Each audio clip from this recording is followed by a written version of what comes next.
वक्रतुंड महाकाय सूर्यकोटि समप्रभ निर्विघ्नं कुरु मे देव सर्वकार्येषु सर्वदा।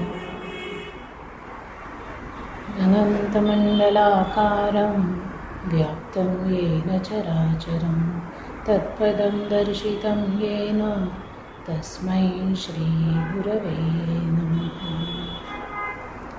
राघवं रामचन्द्रं च रावणारिरमापतिं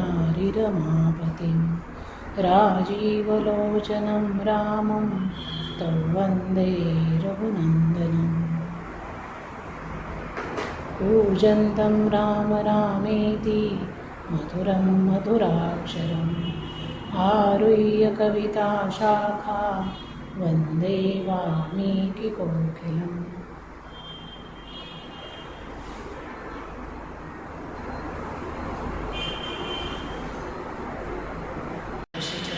महाराज परमपूज्य सद्गुरू श्री नाना या दोघांच्या चरणी सादर वंदन करते।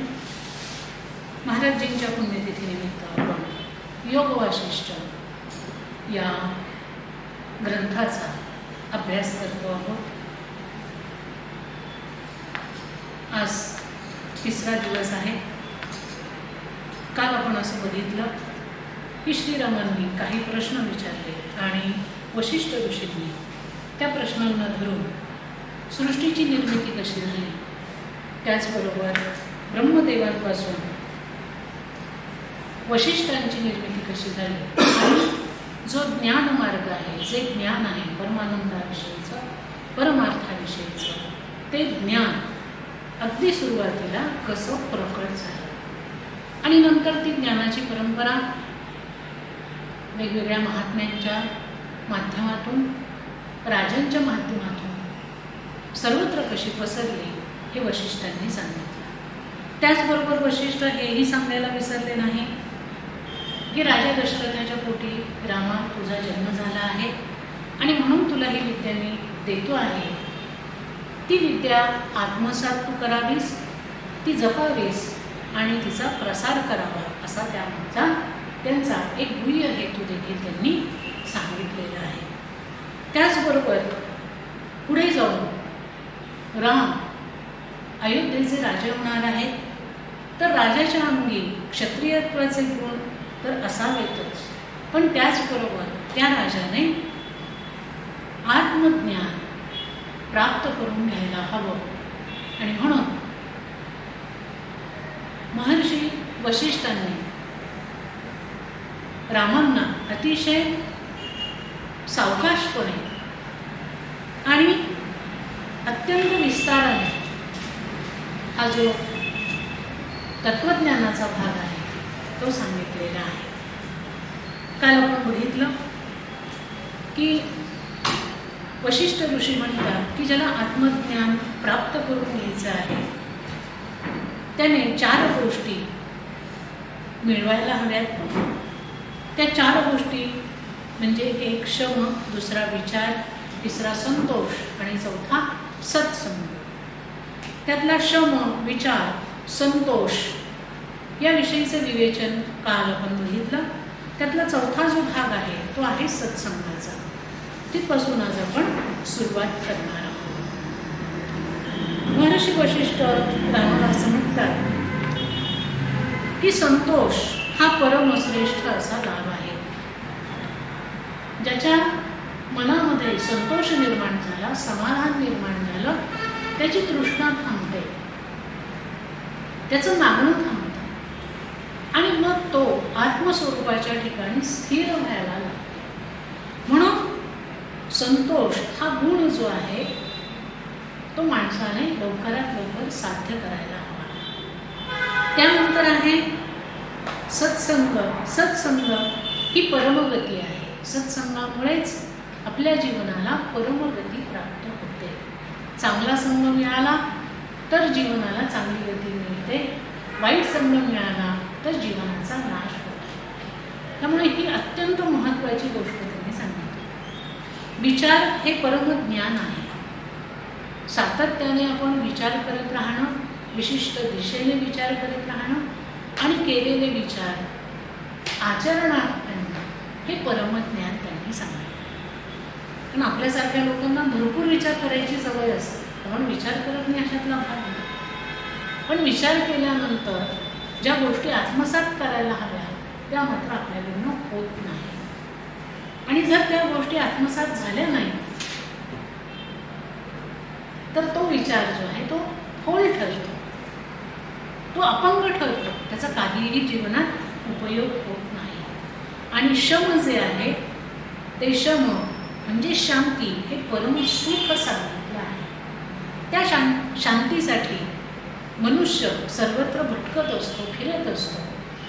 ती शांती ज्याला प्राप्त करता आली आणि ती प्राप्त करण्याकरता त्याचं चित्त त्याला पूर्णपणे स्थिर करावं लागतं. ही कला ज्याला जमली त्याचं जीवन कितीही बाह्य अर्थाने दुःखात असू द्या, कष्टात असू द्या, त्याचं चित्त मात्र कायम शांत राहतं. जसं आपण संतांच्या बाबतीत म्हणतो समचित्तते असतं. कितीही वाईट प्रसंग आला तरी त्यांची शांती ढळत नाही. त्यांचं मन आपल्यासारखं उलघाल त्यांच्या मनात होत नाही, उद्विग्न होत नाही. आपल्याला थोडं काही झालं की आपलं मन असं सैरभैर व्हायला लागतं.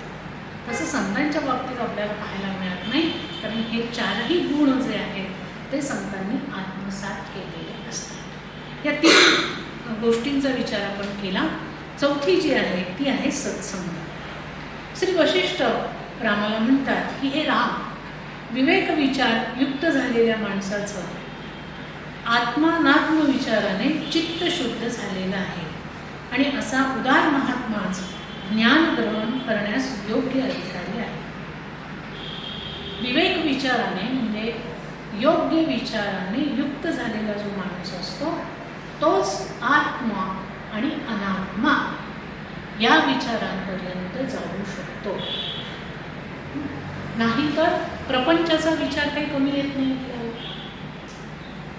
ज्याची बुद्धी विवेकी झाली आहे अशीच व्यक्ती आत्मा अनात्मा याचा विचार करू शकते. आत्मा म्हणजे काय की आत्मतत्व हे कुठे आहे, कसं आहे, आणि बाकी आत्मतत्व सोडून या जगामध्ये दुसरी कुठलीही वस्तू स्थिर नाही, सत्य नाही, योग्य नाही, हे ज्याच्या बुद्धीला नीटपणाने समजतं, बुद्धीमध्ये त्याचं ग्रहण होतं, असाच महात्मा जो आहे तो ज्ञान ग्रहण करण्याचा योग्य अधिकारी आहे.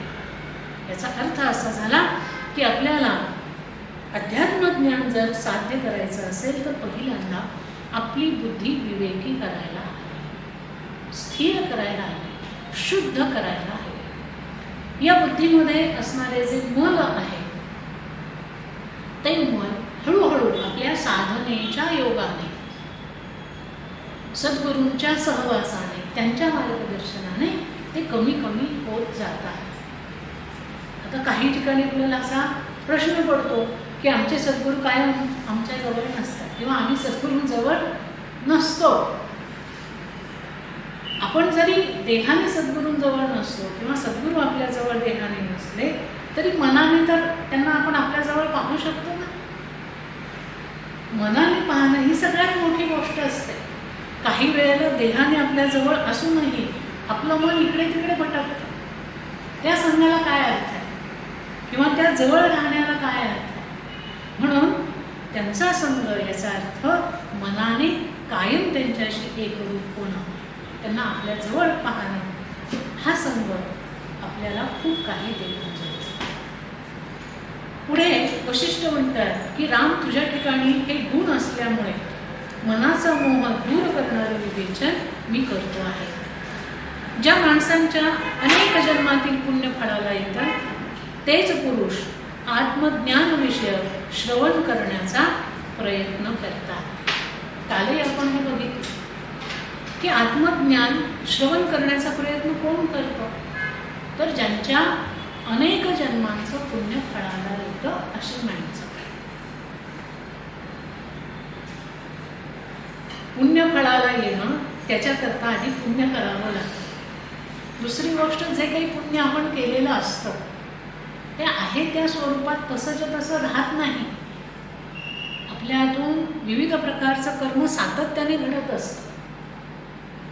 तर वाईट कर्म घडलं, अशुद्ध कर्म जर आपल्या हातून घडलं तर आपलं पुण्याचा क्षय होतो. पैसे आपण भरपूर कमवले, बँकेत ठेवले, तर ते कधीच आपण खर्च करत नाही असं नाही. सारखे आपले काढणं घालणं हे काम चाललेलं असतं. तसंच पाप आणि पुण्य या संकल्पना आहे की सदाचार सदविचार याच्यामुळे पुण्य नावाची ठेव आपली जमा होते. पण आपल्या कळत न कळत त्याचा क्षयही होत असतो. म्हणून ज्याचं आचरण शुद्ध, विचार शुद्ध जास्तीत जास्त होत जातील त्याचं पुण्य हे मोठ्या प्रमाणात साचतं. आणि त्या पुण्याच्या जोरावरती माणसाला काय काय मिळतं?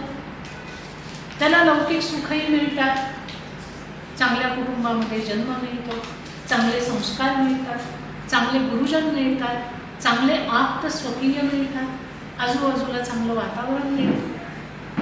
हे सगळं चांगलं मिळतं, हे पूर्व पुण्याईने मिळतं. होतं असं की आपल्याला हे सगळं सहज मिळालेलं आहे आत्ता, त्यामुळे आपल्याला त्याचं फारसं काही वाटत नाही. ओके, हे आत्ता सहज जरी मिळालेलं असलं तरी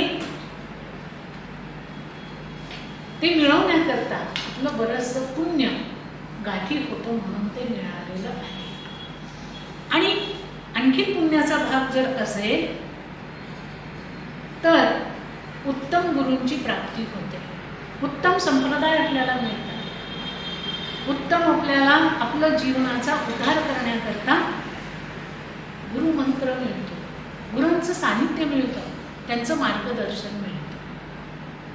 आता याच्या पलीकडे अजून काय मिळायला हवं? पुण्याच्या जोरावरती, पूर्व पुण्याच्या जोरावरती या सगळ्या गोष्टी मिळतात. आता या जन्मी या सगळ्या गोष्टी मिळाल्यानंतर भरपूर साधना करून सद्गुरूंना शरण जाऊन आपण आत्मज्ञान मिळवणं एवढं काम आपलं शिल्लक असतं. तेवढं ते करावंच लागतं. कालपासून आपण पाहतोय की कुठलीही गोष्ट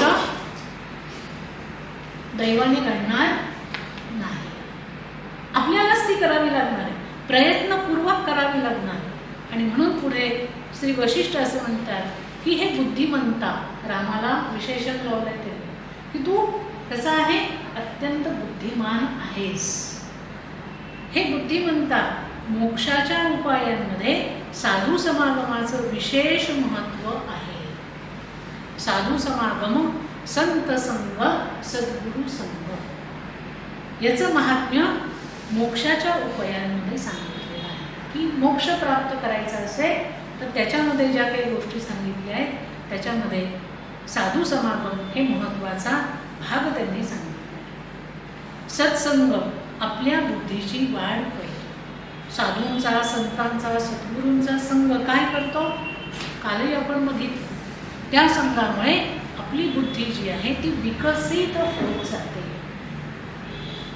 कारण त्यांचे विषय संसारी नसतातच चर्चा करण्याचे. सद्गुरू काही विचारत बसत नाही आपल्याला, डाळ किती भाव आहे, तांदूळ किती भाव आहे, गव्हाचा काय भाव आहे, हा भागच नसतो त्यांच्याकडे. त्यांच्याकडे फक्त अध्यात्म आणि आध्यात्मिक क्षेत्रातले विषय यांच्यावरतीच त्यांची चर्चा आणि चिंतन चाललेलं असतं. त्यामुळे स्वाभाविकच त्यांच्या सानिध्यामध्ये जे लोक राहतात त्यांच्या बुद्धीचा विकास होत जातो. अज्ञान तरुला कापून टाकतो आणि सर्व मानसिक दुःखे नाहीशी करतो. 3 गोष्टी घडतात सत्संगामुळे. बुद्धीची वाढ होते, अज्ञान नाहीसं व्हायला लागतं. स्वाभाविक आहे, ज्ञान वाढायला लागलं की अज्ञान कमी होतच जातं, भ्रम कमी होत जातात. नक्की काय आहे याविषयी ज्या शंका आपल्या मनामध्ये असतात आणि त्यामुळे आपलं मन जे अस्वस्थ असतं, अशांत असतं, अस्थिर असतं, ती सगळी मनाची अशांतता, अस्थिरता, अस्वस्थता सत्संगाने नाहीशी होते. आणि म्हणून पुढे म्हटलंय की सर्व प्रकारच्या मानसिक दुःखांची निवृत्ती होते. कुठलंही मानसिक दुःख शिल्लक राहत नाही. मानसिक दुःख कुठले कुठले? हेच आहे, संशय आहे, वेगवेगळे दोष आहेत, अहंकार आहे, द्वेष आहे, मत्सर आहे, असूया आहे, विकार आहेत, वासना आहे, आत्मविश्वासाचा अभाव आहे. हे सगळे मानसिक दुःख आहेत, मानसिक व्याधी आहे. ज्या वेळेला आपण सत्संग करायला लागतो त्यावेळेला ह्या सगळ्या गोष्टी कमी कमी कमी कमी होत जातात. मग या गोष्टी कमी झाल्या तर तिथे काहीतरी वाढायला हवं ना. नियमच आहे आपल्याकडे की एक गोष्ट कमी झाली की दुसरी कुठली तरी गोष्ट वाढते. जितकं मृत्यूचं प्रमाण दर सेकंदाला आहे तितकंच जन्माचं प्रमाण आहे. बरोबर? त्याशिवाय संतुलन राहणार नाही निसर्गाचं. तसं आपल्यातले दोष जसे जसे कमी व्हायला लागतात तसं तसं मानसिक गुणांची वाढ ही स्वाभाविक व्हायला लागते. म्हणून पुरुषाने क्षण मात्रही सत्संगाचा त्याग करू नये. एक क्षणभर सुद्धा सत्संगा वाचून राहू नये असं त्यांनी सांगितलं.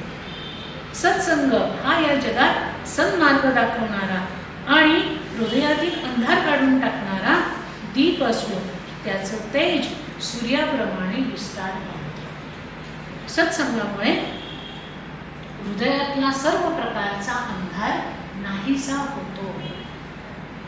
मनातला, हृदयातला म्हणजे मनातला, चित्तातला, बुद्धीतला, कारण अंतःकरण चतुष्टय जे आहे ते हृदयाच्या ठिकाणी आहे अशी संकल्पना केली जाते.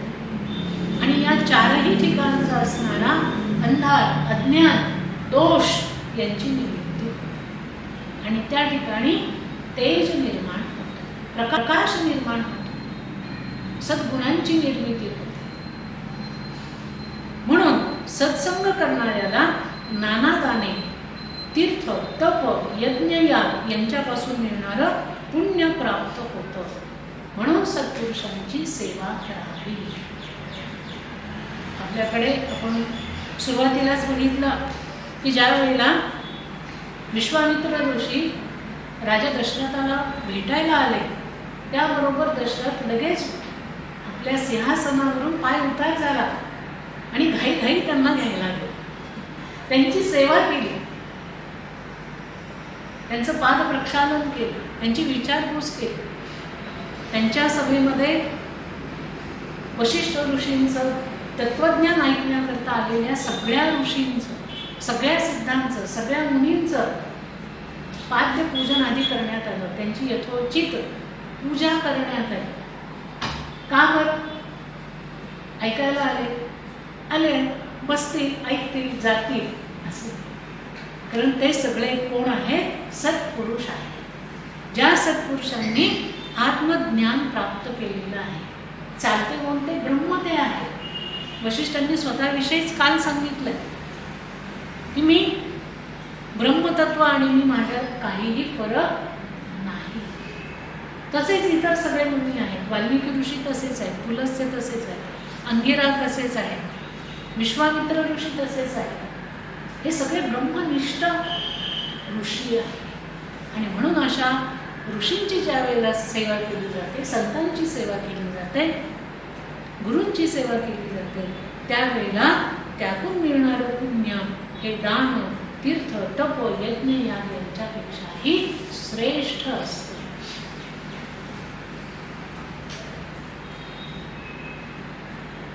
म्हणून आपल्याकडे सेवेचं फार महत्त्व आहे. या लोकांची सेवा केल्यामुळे होतं काय?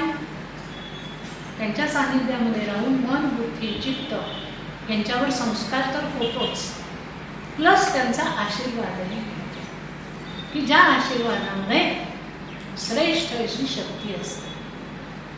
त्यांचा शब्द जो आहे तो त्रिकाला बाधित असतो. त्यांनी उच्चारल्यानंतर तो खरा होणारच. काळ्या दगडावरची रेष असते. ओके, आपण अनेक ऋषींचे शापही बघितले रामायण, महाभारत किंवा भागवतामध्ये की एका सेकंदामध्ये शाप दिल्यानंतर त्या पद्धतीने त्या माणसाच्या जीवनाची गती होते. म्हणजे ऋषींच्या, संतांच्या, सत्पुरुषांच्या, सद्गुरूंच्या वाणीमध्ये एवढी ताकद असते की त्यांचा शब्द हा खरा, त्यांचे आशीर्वाद कळतात. आणि जोपर्यंत आपल्या ठिकाणी शरणागतीचा भाव येत नाही, विनय येत नाही, सेवेचा भाव येत नाही, तोपर्यंत आशीर्वाद मिळत नाही, कृपा होत नाही. आणि कृपेशिवाय शेवटचं ज्ञान, आत्मज्ञान हे प्राप्त होत नाही. कृपा असावी लागते. आणि उगीचच कुणी कोणावर कृपा करेल का? नाही करत. कुणीतरी आपल्यावर कृपा करावी याच्यासाठी आपल्याला आधी काहीतरी करावं लागतं, त्याशिवाय ती कृपा होत नाही. आणि ते करण्याकरता म्हणून अतिशय सोपा उपाय त्यांनी सांगितलाय, सत्पुरुषांची सेवा. भवभय छेदून टाकणारे हे 4 उपाय आहेत. संतोष, सत्संग, विचार आणि शांती हेच माणसांना संसार मोठी सागरातून तरुण नेणारी साधनं आहेत. या गुणांनी युक्त असलेली बुद्धी नेहमी यशस्वी होते. म्हणून हे गुण आपण आत्मसात करायला हवे. या 4 साधनांपैकी कोणत्याही एका साधनाचा अवलंब करून एकाग्रतेने अभ्यास केला असता राम 4ही साधनांचा अवलंब केल्यासारखे आहे. 4ही उपायांचं फल एका साधनाच्या प्राप्तीमुळे आपल्याला मिळू शकतं. सांगितलंय मुळात 4, पण पुढे वशिष्ठ असं म्हणतात की या 4 पैकी कुठल्याही एक साधनाचा जरी आपण अवलंब केला तरी सुद्धा 4ही साधनांचा अवलंब केल्यासारखी अवस्था आहे. मग तो संतोष असू द्यात, सत्संग असू द्यात, विचार असू द्यात किंवा शांती, शम असू दे. वशिष्ठ ऋषी पुढे म्हणतात की कल्पवृक्षाचा आश्रय करणाऱ्याला सर्व तऱ्हेचं ऐश्वर्य प्राप्त होतं. त्याप्रमाणे या 4ही साधनांनी युक्त असलेल्या माणसाला सर्व ऐश्वर्य प्राप्त होते. कल्पवृक्ष, कामधेनू ह्या संकल्पना आहेत. आणि त्याच्या खाली आपण बसल्यानंतर माणसाच्या सगळ्या इच्छा पूर्ण होतात असं म्हणतात. तसंच ते म्हणतात की ही जी 4 साधनं आहेत ही कल्पवृक्षासारखी आहेत. ही 4 साधनं माणसाने आत्मसात केली की त्याला सर्व प्रकारचं आत्मिक ऐश्वर्य मिळतं. आत्मिक ऐश्वर्य, आपल्याला बाह्य ऐश्वर्य माहिती असतं कारण आपण ते पाहतो, अनुभवतो, ते मिळवण्याचा प्रयत्नही करतो. ते जर आपल्याला साध्य झालं नाही तर आपल्याला त्रासही होतो, अस्वस्थताही येते. पण हे बाह्य ऐश्वर्य सोडून आपलं आंतरिक ऐश्वर्य जे या 4 साधनांनी प्राप्त होतं ते खरं ऐश्वर्य माणसाचं. आणि ते ऐश्वर्यामध्ये कशाची प्राप्ती होते तर त्याच्यामध्ये मनाची निर्मळता ही प्राप्त होते, चित्ताची शुद्धता प्राप्त होते, बुद्धीची विवेकता प्राप्त होते, ज्ञानाची प्राप्ती होते, समाधान, शांती या सगळ्यांची प्राप्ती. आणि हे खरं माणसाचं आत्मिक ऐश्वर्य आहे. साधनेमध्ये किंवा संप्रदायांमध्ये साधक किती पुढे गेलाय, कुठपर्यंत आला आहे हे या ऐश्वर्यांवरनं ठरवलं जातं. की त्याचं चित्त किती शांत आहे, किती तो समाधानी आहे, ज्ञानप्राप्ती कुठपर्यंत त्याला झाली आहे, बुद्धीची स्थिरता त्याला कशी मिळाली आहे, त्याचं मन किती निर्मळ आहे, हे सगळं पाहिलं जातं. पुढे श्री वशिष्ठ म्हणतायत की राम हे सद्गुण तू प्राप्त करून घे. आपल्या अंगी गुणांची वृद्धी व्हावी म्हणून माणसाने सतत प्रयत्नशील असलं पाहिजे. जसं आपण आपला संसार सुखी व्हावा, समाधानी व्हावा, आनंदी व्हावा याकरता सातत्याने प्रयत्नशील असतो, त्याप्रमाणे माणसाने हे सुद्धा गुण आत्मसात करून घेणे. यानंतर या दुसऱ्या प्रकरणामध्ये आपण दुसरंच प्रकरण पाहतो आहोत, मुमुक्षु व्यवहार प्रकरण. याच्यामध्ये संपूर्ण योग वाशिष्ठ्याचा परत त्यांनी परिचय करून दिलेला आहे. ठीक आहे, म्हणजे अगदी सुरुवातीला मी जो परिचय करून दिला होता तो अनुक्रमणिकेवरून करून दिला होता. आणि या मोठ्या ग्रंथांची रचनाच अशी असते की पहिलं दुसरं तिसरं प्रकरण होतं आणि मग संपूर्ण त्या ग्रंथाची रचना कशी आहे, त्यात काय काय विषय आलेले आहेत हे सांगितलं जातं. तसं या ग्रंथामध्ये दुसऱ्या प्रकरणात या ग्रंथाचा परिचय करून दिला.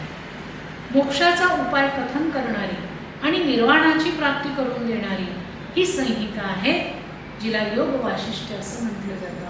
तिची श्लोकसंख्या 32,000 इतकी आहे.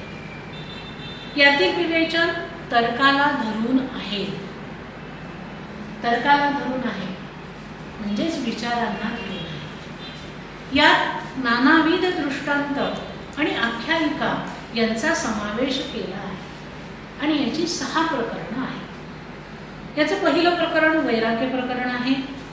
या प्रकरणाच्या अध्ययनाने वैराग्य वृद्धिंगत होतं आणि चित्त शुद्ध व्हायला मदत होते. त्यांनीच वैशिष्ट्य सांगितलेलं आहे की पहिल्या प्रकरणाचं वैशिष्ट्य असं आहे की त्याचा जर आपण शांत चित्ताने अभ्यास केला, त्याचं चिंतन केलं, त्याचा पूर्ण त्याच्या आत शिरण्याचा प्रयत्न केला, सगळ्या संकल्पना नीटपणाने समजून घेतल्या, तर जो अभ्यास करणार आहे त्याच्या ठिकाणी वैराग्य निश्चितपणाने व्यक्त व्हायला लागतं आणि त्याचं चित्त शुद्ध व्हायला लागतं. वैराग्य प्राप्त व्हायला लागतं याचा अर्थच असा होतो की संसारामध्ये जी त्याची आसक्ती आहे, हे हवंय ते हवंय अजून हवंय अजून हवंय, ते थांबतं. संसारातली आसक्ती थांबते. भोग मिळाले तरी आनंद, नाही मिळाले तरी आनंद, अशी अवस्था त्याच्या मनाची त्याच्या बुद्धीची व्हायला लागते.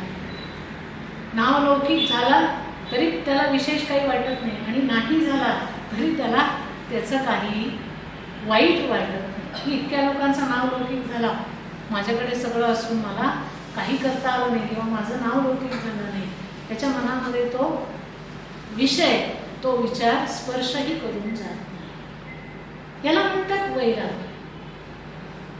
विरक्त होत जातो आणि त्याचं चित्त शुद्ध व्हायला. आता चित्त शुद्ध होतं. कालच आपण चित्ताची संकल्पना पाहिली की जे चित्त आहे, जे सातत्याने उद्विग्न होत असतं, ते चित्त पहिल्यांदा शांत होत जातं. शांत झाल्यानंतर ते शुद्ध व्हायला लागतं. चित्त शुद्धी करण्याकरता त्या चित्तामध्ये ज्या गोष्टींचं चिंतन चालतं तो विषय आपण बदलला पाहिजे. संसाराचं जे चिंतन चित्तामध्ये चालतं तो विषय तिथला काढून आध्यात्मिक संकल्पनांचं जर आपण चिंतन करायला लागलो तर चित्तामध्ये स्थिरता येते आणि स्थिर झालेलं चित्त हळूहळू शुद्ध व्हायला लागतं. कारण आध्यात्मिक संकल्पनांमध्ये ना द्वेष आहे, ना राग आहे, ना अहंकार आहे, ना तृष्णा आहे, दोष नाहीच आहेत त्याच्यामध्ये. काय ज्या दोषांनी विरहित असणाऱ्या गोष्टींचं आपण चिंतन करतो त्यावेळेला त्या ठिकाणी कुठलाही दोष येत नाही, येणारच नाही. जिथे दोषच नाही त्याचं चिंतन आपण जर केलं तर दोष येईल. म्हणून चित्ताचं जे चिंतनाचा विषय आहे तो जर आपण बदलत गेलो तर चित्त शुद्ध व्हायला मदत होते. त्यानंतर दुसरं आहे मुमुक्षु प्रकरण. या प्रकरणामध्ये मुमुक्षूंनी परमार्थाचा अधिकार कोणत्या उपायांनी प्राप्त करून घ्यावा हे सांगितलेलं आहे. ज्यांना आत्मज्ञान ब्रह्मज्ञान प्राप्त करून घ्यायचं आहे अशा साधकांनी कुठले उपाय साध्य करावेत की जेणेकरून त्यांना परमार्थाचा अधिकार मिळेल, ते उपाय यात सांगतात. जे 4 उपाय आपण आता बघितले तेच हे उपाय आहे. तिसरं आहे उपपत्ती प्रकरण. या उपपत्ती प्रकरणामध्ये जग, सृष्टी हे उत्पन्न झालेलं नसून ती केवळ भासमान कशी आहे हे वेगवेगळ्या आख्यानांच्या माध्यमातून सांगितलेलं आहे. आपण पाहतो की सृष्टीचा अनुभव सातत्याने आपण घेतो. आपण सृष्टीचा एक घटक आहोत.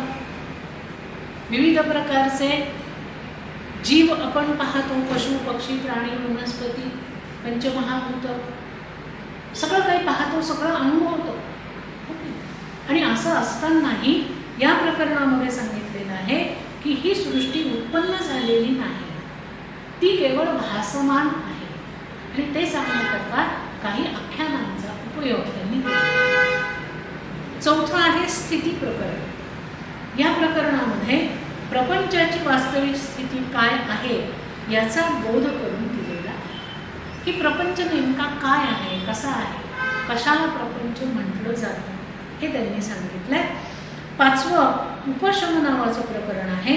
या प्रकरणामध्ये मी तूपणाची जी भ्रांती असते ती कशी उत्पन्न होते आणि ती भ्रांती ज्ञानाच्या उत्तरोत्तर भूमिकांची अनुसरण करण्याने कशी नाहीशी होते हेही सांगितलेलं आहे. प्रत्येक माणसाच्या मनामध्ये भ्रम असतो, त्यालाच भ्रांती म्हणतात. आता हा भ्रम का निर्माण होतो? कारण त्या ठिकाणी द्वैत भाव असतो. मी आणि तू, हा आणि तो, माझ्यापेक्षा सगळे जण वेगळे आहेत, सगळी सृष्टी वेगळी आहे, मी वेगळा आहे.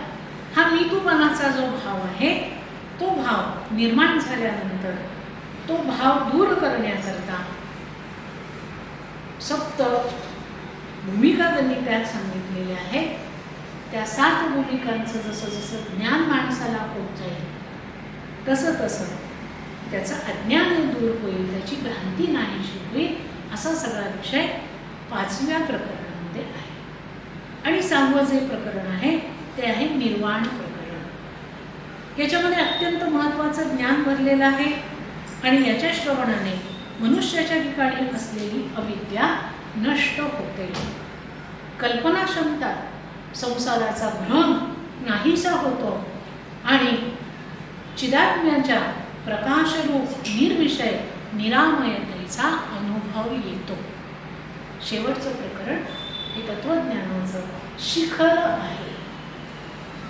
याच्यामध्ये जे ज्ञान भरलेलं आहे त्याच्यामुळे हे जर आपण ग्रहण केलं, ग्रहण करण्याचा प्रयत्न केला तर आपल्या ज्या कल्पना असतात त्या सगळ्या नाहीशा होतात, सगळे भ्रम लोप पावतात आणि जो चिदात्मा आहे त्याच्या प्रकाशरूप निर्विषय निरामयतेचा अनुभव येतो. कशामुळे तर या अभ्यासात. यानंतर या ग्रंथाचं श्रवण केल्याने आणि वाचन केल्याने कुठल्या फलाची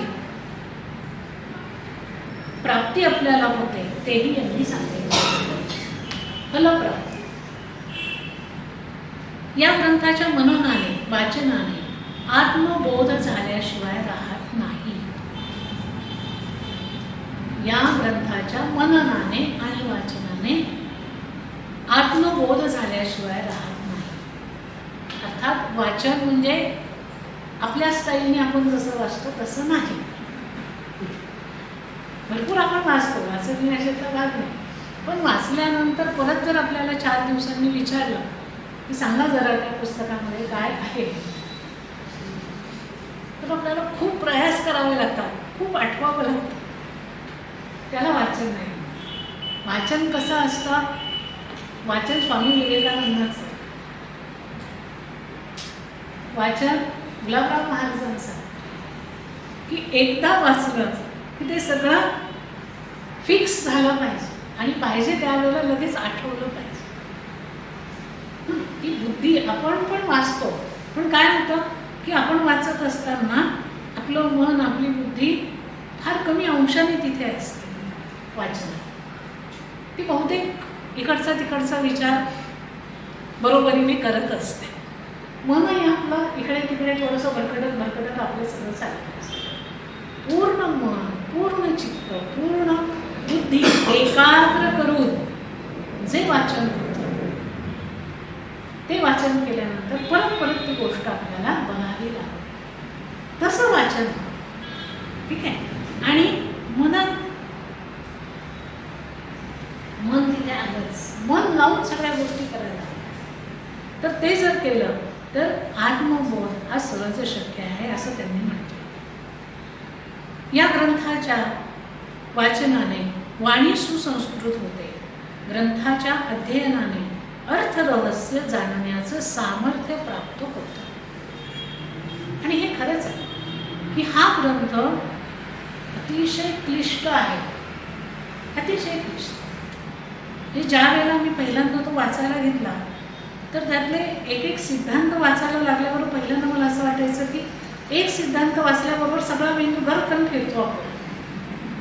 ओके, त्याला स्थिर करायला लागतं, जागेवर आणावं लागतं आणि खूप सावकाश सावकाश वाचावं लागतं. समजून घेत घेत घेत घेत ते वाचावं लागतं, परत परत वाचावं लागतं. ओके, बऱ्याच वेळेला काय होतं काही ग्रंथांच्या बाबतीत पण वाचतो आणि वाचल्यानंतर आपल्याला काही समजलंय, कळलंय असं तात्पुरतं वाटतं,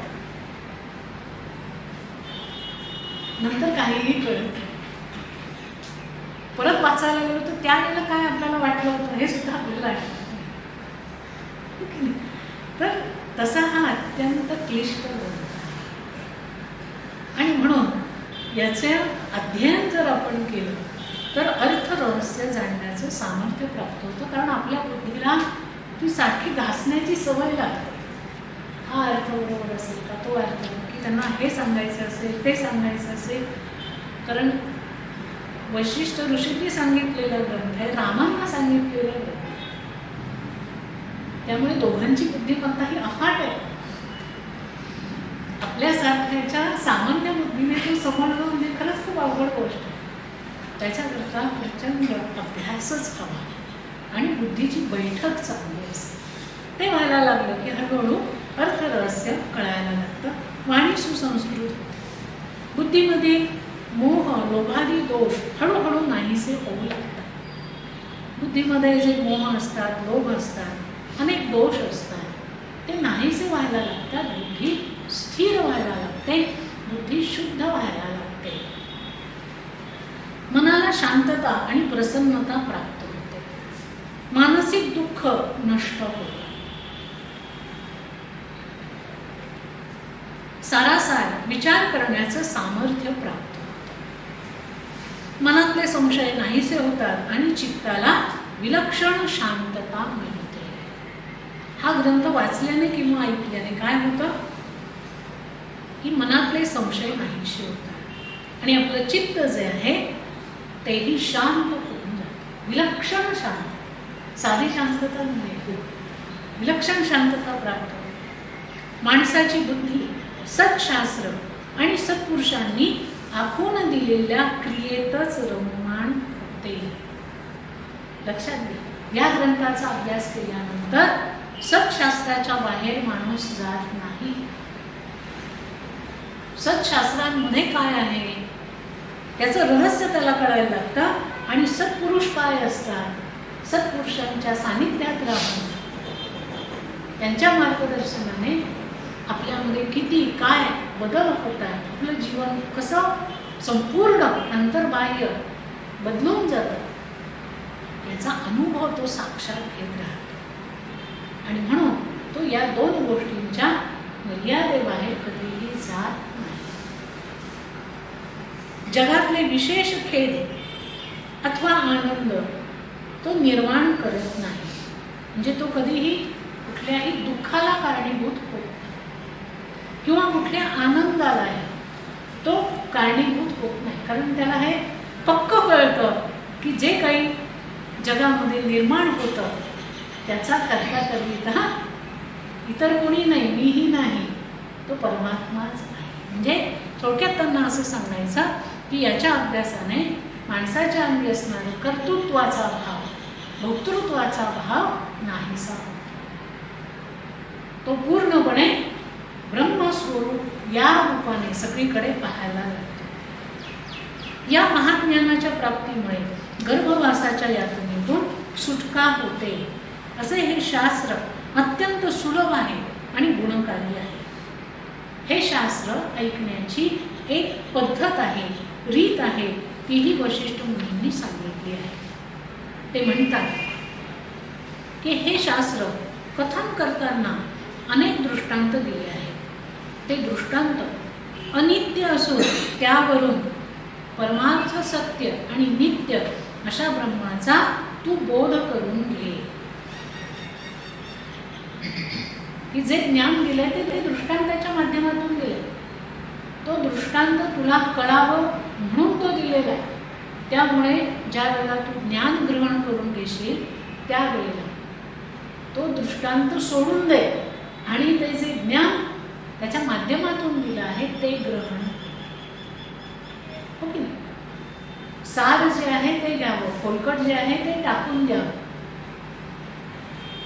आपल्या बाबतीत उलट होतं, आपल्याला गोष्टी लक्षात राहतात, त्याच्या मागे काय तत्वज्ञान सांगितलं ते पुसलं जातं, इरेज होऊन जातं हो की नाही. काहीतरी सांगितलं होतं, काहीतरी होतं, काय जाऊ द्यास गोष्ट लक्षात राहिली, बस झाली.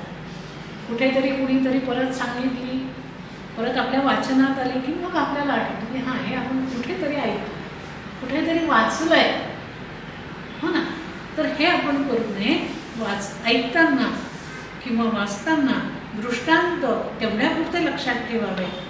त्यामागचं परमार्थ सत्य जे आहे ते जाणून घ्यावं आणि ब्रह्माचा बोध करून घ्यावा. ज्याप्रमाणे रात्रीच्या वेळी दिव्याच्या प्रकाशाशिवाय घरातली भांडी दिसत नाही, त्याप्रमाणे दृष्टांताशिवाय हे रामा अदृष्ट वस्तूंचा अर्थबोध होत नाही. म्हणून ते तू जाणून घे असं वशिष्ठ म्हणून. कारण जो आत्मा आहे, जो परमात्मा आहे, जे ब्रह्मतत्व त्यांनी सांगितले, ठीक आहे, विशिष्ट वस्तू नाही आहे, तिला एक विशिष्ट आकार नाही आहे, रंग नाही, रूप नाही, रस नाही. मग ती दाखवायची कशी, ती समजून द्यायची कशी, ती समजून देण्याकरता म्हणून दृष्टांताची रचना केली. एवढं माणसाने लक्षात ठेवायला. पुढे श्री वशिष्ठ राघवाला म्हणतात की हे राघवा, परब्रह्माचं वर्णन करताना जे दृष्टांत देण्यात येतात त्यातील विवक्षित तेवढाच अर्थ घ्यावा. महावाक्यांच्या अर्थाकडे निरंतर लक्ष ठेवावं. उगीचच कुतर्क करत बसू नये. आपल्या पुढे वाढलेलं अन्न आपण सेवन करावं. ते कोणी तयार केलं, का तयार केलं, केव्हा तयार केलं, ते तयार करत असताना कुठले पदार्थ वापरले, कुठले मसाले वापरले, या भानगडीत पडू नये असं तुम्ही सांगितलं.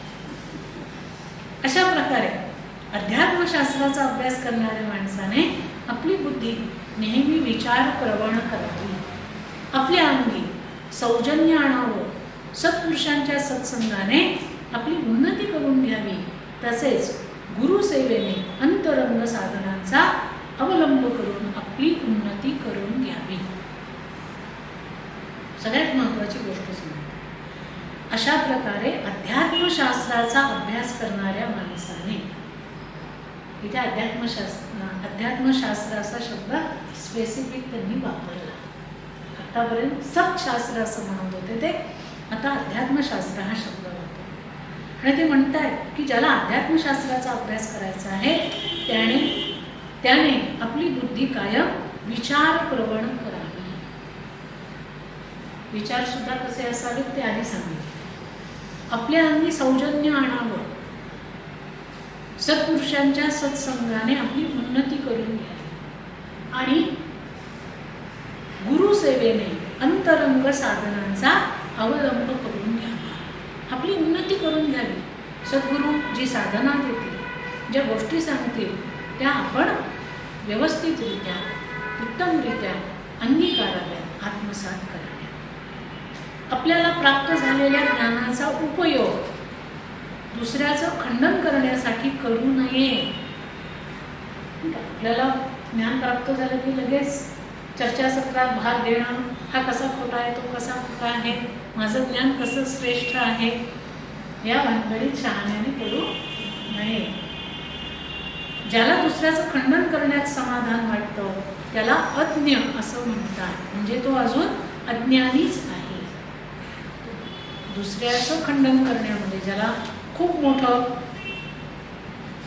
पुरुषार्थ केल्यासारखा वाटतो, पराक्रम केल्यासारखा वाटतो, मी किती शहाणा आहे, मला इतरांपेक्षा किती जास्त कळलं आहे, समजलं आहे, किती अनुभवांनी मी संपन्न आहे, असं काही लोक सातत्याने सांगत असतात. हो की नाही? तर ते सांगू नये. आपलं जे आहे ते आपल्या जवळ ठेवा. नाही तर त्या माणसाला अज्ञानी समजलं जातं. राम पौरुषाचा आश्रय करून आणि दैव शब्दाला जुगारून देऊन जो मनुष्य धैर्याने निरंतर प्रयत्न करतो त्याला त्याच्या पौरुष प्रयत्नामुळेच परमपदाची प्राप्ती होते. दैवाला जुगारून देऊन जो माणूस निरंतर धैर्याने प्रयत्न करतो त्यालाच परमपदाची प्राप्ती होते. दैव नशीब हा प्रकार यांना मान्य नाही. सातत्याने माणसाने प्रयत्न करायलाच हवा. जोपर्यंत ती वस्तू आपण साध्य करत नाही तोपर्यंत झुंजत राहणं, संघर्ष करणं, प्रयत्न करणं हे माणसाचं काम आहे. आणि मुळात माणसाचा तो स्वभावही असतो. पण जसं काल त्यांनी सांगितलं की आळस हा माणसाचा सर्वात मोठा शत्रू आहे. माणूस आळशी बनला की त्याची क्रियाशीलता ही नाहीशी होते. क्रियाशीलता नाहीशी झाली की प्रयत्न थांबतात. प्रयत्न थांबले की माणूस माझ्यासाठी होत नाही, मी किती प्रयत्न करतो मला यशच येत नाही, असं रडणं त्याचा सुरू होतं. प्रयत्नांची पराकाष्ठा काय असते हे वशिष्ठ ऋषींनी विश्वामित्रांचं उदाहरण आम्हाला देऊन सांगितलं.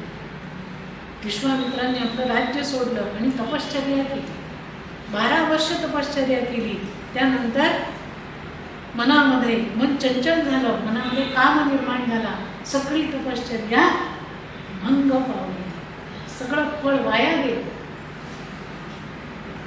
हरले नाही, परत तपश्चर्येला बसले. नंतर क्रोध आला त्यांना. 12 वर्षाची साधना नाहीशी झाली. आपल्यासारख्यांनी लगेच चक्कू बाबा आवडले असं निघून गेलेच. एवढं मोठं राज्य आहे, सगळे सुख उपभोग आहेत, ऐश्वर्य आहे, मुलं बाळ आहेत, आनंदाने राहू. पण त्यांनी परत तपश्चर्या केली. 3ऱ्या वेळेला मात्र ते खूप सावध राहिले आणि त्यांच्या हे लक्षात आलं की आपल्याच मनातले जे विकार आहेत, काम क्रोध आदी, त्यामुळे आपला घात होतो.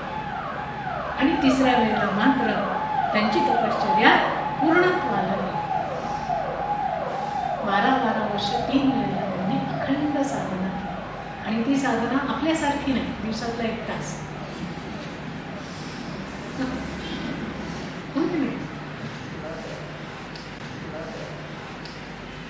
फळं खाऊन, झाडाची पानं खाऊन, ऊन वारा पाऊस सगळं सहन करून अत्यंत कठोर अशी साधना, अत्यंत कठोर. आपल्याला गरम व्हायला लागलं की लगेच आपण फॅन लावतो. आज फार गरम होतोय, फॅन लावा जरा, मग साधना करू. थंडी वाजायला लागली की शाल टोपी सगळं घालून मग साधनेला आपण बसतो. अशी साधना आपली साधना आहे की राजस साधना आहे. ऐशोआराम, सगळं ऐशोआराम पाहिजे साधनेमध्ये. ओके, काही लोकांना मग टेकायला लागतं मागे, खुर्ची खुशी विशी टाकून पायाखाली उशा घेऊन. अशा साधनेने परमात्माची प्राप्ती, ब्रह्माची प्राप्ती होत नाही. ठीक आहे. पुढे ते म्हणतात, राम सत्पुरुषांचा समागम करून आपल्या ठिकाणी प्रज्ञा वृद्धिंगत करावी आणि नंतर क्रमाक्रमाने महापुरुषांची लक्षणं अंगी बांधून घ्यावी. कुठलीही गोष्ट एकदम मिळत नाही, एकदम विकसित होत नाही. झाडावर कळी आली ती एकदम उमलेल का? नाही. ती कळी आधी मोठी मोठी होत जाते. आणि नंतर त्याची एक एक पाकळी उमलते. एकदम अशी घसकन उमलली असं कधी होतं का? नाही. तसं आपल्या अंगी जे गुण येतात ते एकदम यावे, एकदम आपली बुद्धी बदलून जावी असं जरी आपल्याला वाटत असलं तरी ते होत नाही. ह्या हळूहळू घडणाऱ्या क्रिया आहेत. म्हणून ते म्हणतात की सत्पुरुषांचा समागम करून आपल्या ठिकाणी प्रज्ञा वृद्धिंगत करावी आणि क्रमाक्रमाने महापुरुषांची लक्षणं आपण अंगी बांधून घ्यावी. ज्याच्या ठिकाणी जे गुण दिसतील ते गुण अंगीकारावे. क्षमादी गुणांच्या योगाने ज्ञानाची वृद्धी होते आणि ज्ञानाच्या योगाने क्षमादी गुणांची वृद्धी होते. अशा रीतीने हे सगळे गुण परस्पर पोषक आहेत. सगळे गुण जे आहेत ते परस्पर पोषक आहेत. फक्त आपल्यामध्ये ते आपण 100% आणण्याचा प्रयत्न करायला. ते आणण्यासाठी त्याला वेळ द्यावा लागतो, त्याच्यासाठी त्याचा पाठपुरावा करावा लागतो. सातत्याने ते आपल्यामध्ये आणण्याचा प्रयत्न म्हणजे अभ्यास करावा लागतो. अभ्यासाशिवाय कुठलीही गोष्ट साध्य होत नाही. म्हणून ते म्हणतात की राम ज्ञान आणि सत्पुरुषांच्या अंगी असलेला सदाचार आपल्या अंगी बांधून घ्यावा. त्यामुळे आपल्या मार्गातील विघ्न नाहीशी होऊन आपल्याला उत्तम पदाची प्राप्ती होते. सत्पुरुषांच्या अंगी असणारा सदाचार, सदाचार हा अंगी बांधून घ्यावा. वाईट आचरण कधीही कुठल्याही परिस्थितीत करू नये, सत आचरण करावे. त्यामुळे काय होतं की ज्ञानमार्गावर जी आपण वाटचाल सुरू केलेली आहे तिच्यामध्ये जी काही विघ्न येतात ती हळूहळू नाहीशी व्हायला लागतात. येथपर्यंत क्षमादी गुणांचं वर्णन करून सत्पुरुषांचा आचारक्रम मी तुला सांगितला.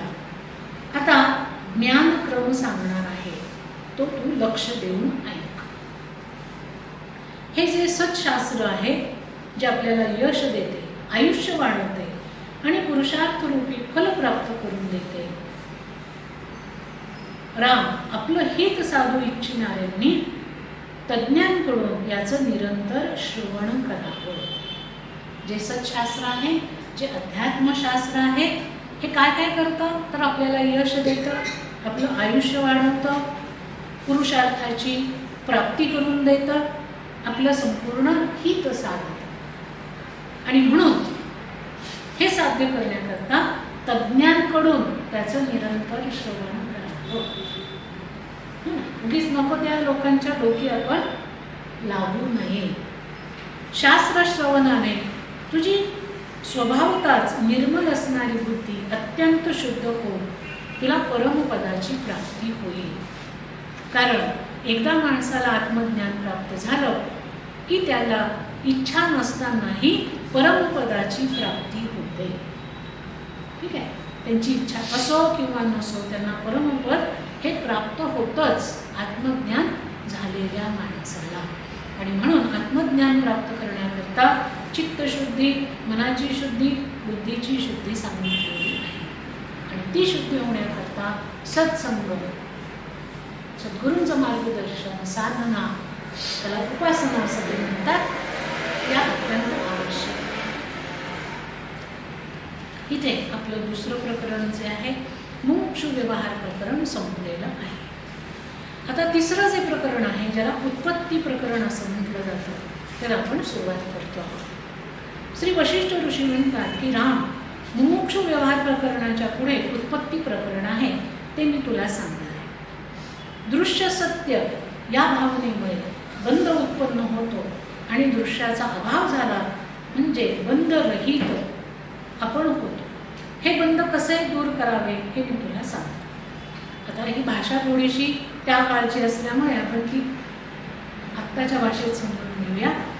ते म्हणतात की जे दृश्य आपल्याला दिसतं म्हणजे जी सृष्टी आपल्याला दिसते ती सत्य आहे असं आपल्याला वाटतं. सृष्टी, जीव हे सगळे सत्य आहेत असं आपल्याला वाटतं. आणि ते सत्य असल्यामुळे आपल्याशी त्यांचा बंध आपण जोडून टाकतो. की जसं आपण जन्माला आलेलो आहोत, आपण एका कुटुंबात जन्माला आलेलो आहोत. ते कुटुंब माझं आहे. कुटुंबातल्या सगळ्या व्यक्ती, आई वडील आणि नातेसंबंधी सगळे माझे, मी त्यांचा आहे. माझं कुटुंब समाजाचा एक भाग आहे. तो समाज माझा आहे, मी समाजाचा आहे. हा समाज देशाचा एक भाग आहे. हा देश या सृष्टीचा एक भाग आहे. ही सृष्टी विश्वाचा एक भाग आहे. असा आपण सगळा विचार करत जातो. आणि एकंदरीतच काय की इथे जन्माला आलेला प्रत्येक माणूस या प्रत्येक घटकाशी या न त्या नात्याने जोडलेला आहे असं आपण मानतो. आपण पण मानतो की प्रत्यक्ष विश्वाशी आपला तसा काही संबंध नसला तरी मी विश्वाचा एक घटक आहे. मी विश्वात आज आहे, देहधारी आहे. मी काहीतरी काम करतो आहे. ओके, त्या कामाचा परिणाम खूप मोठा होईल अशातला भाग नाही, पण ॲटलिस्ट माझ्या घरातल्या लोकांवर तरी होईल, होतोच. चांगला होतो किंवा वाईट होतो. प्रत्येकाचा एकमेकांवरती परिणाम होतो. जसं एखादं सुंदर फूल झाडावर उमललं आणि ते आपण घरामध्ये आणून ठेवून दिलं फ्लॉवर पॉटमध्ये, तर ते फूल पाहत असताना उगीच आपल्याला असं वाटतं की वा किती छान प्रसन्न वाटतंय सगळं. त्या फुलामुळे ती रूम आपल्याला प्रसन्न वाटायला लागते. आता खरंच त्या फुलामुळे ती प्रसन्न वाटते की आपल्याला कसं वाटतं याचा विचार करायला.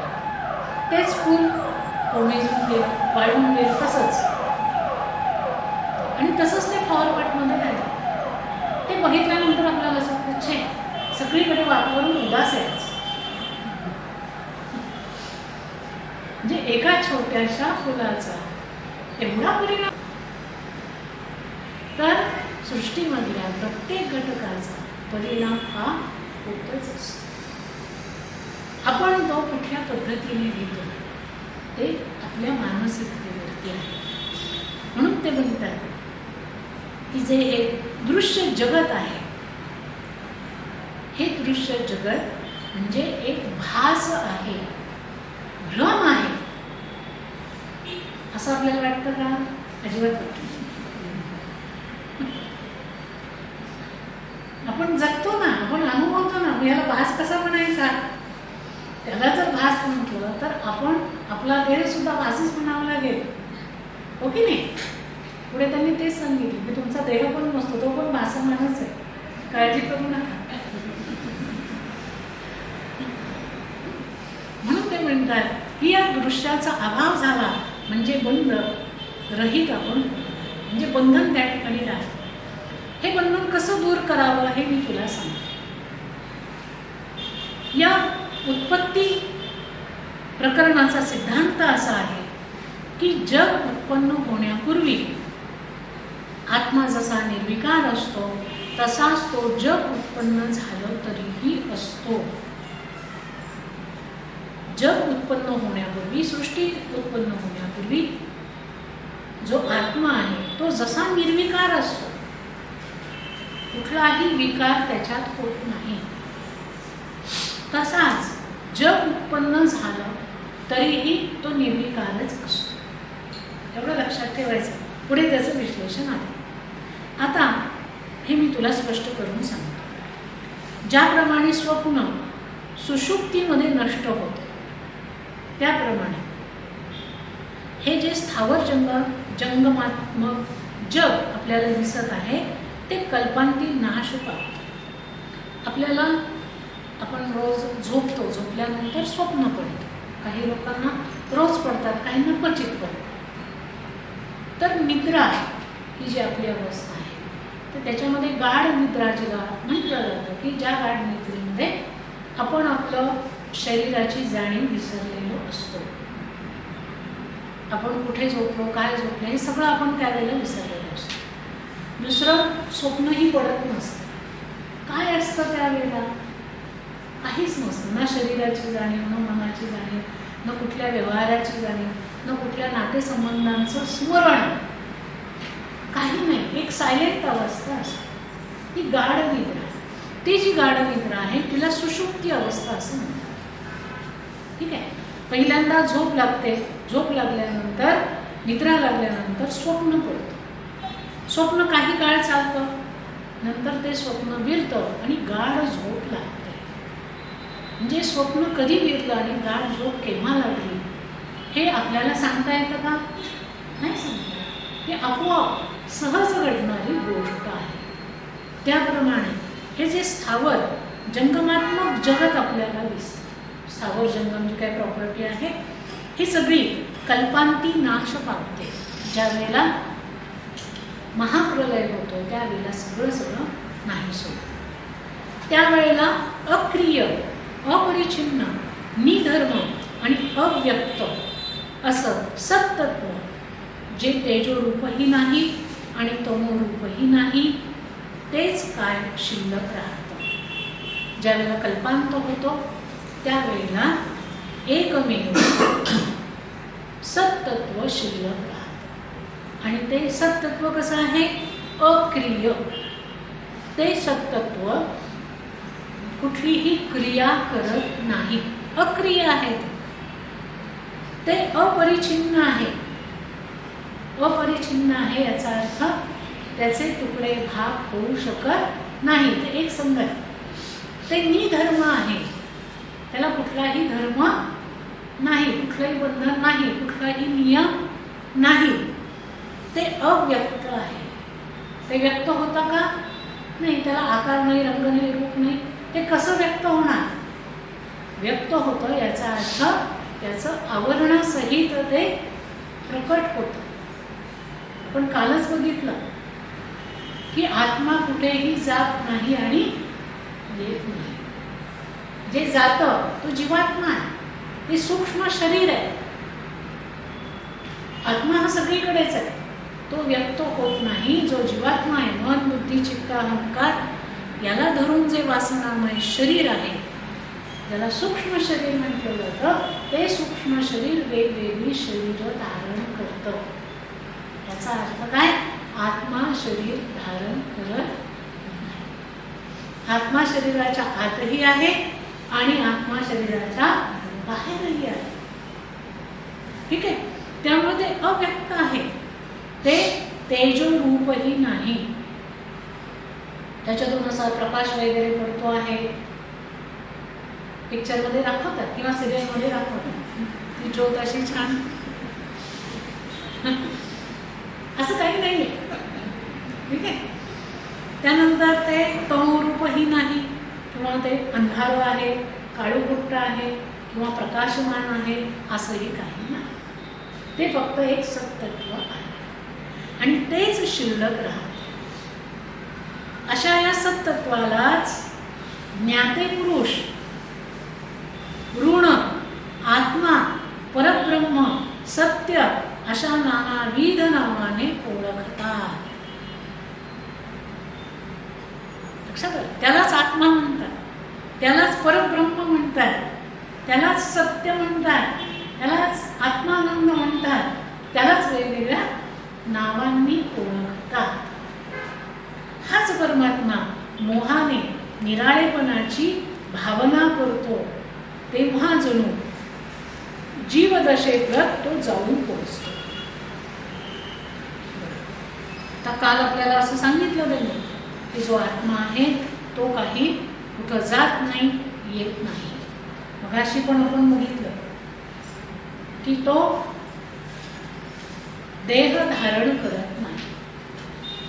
इथे काय म्हटलंय की हाच परमात्मा मोहाने निराळेपणाची भावना करतो, तेव्हा तो जणू जीवदशेप्रत जाऊन पोहोचतो.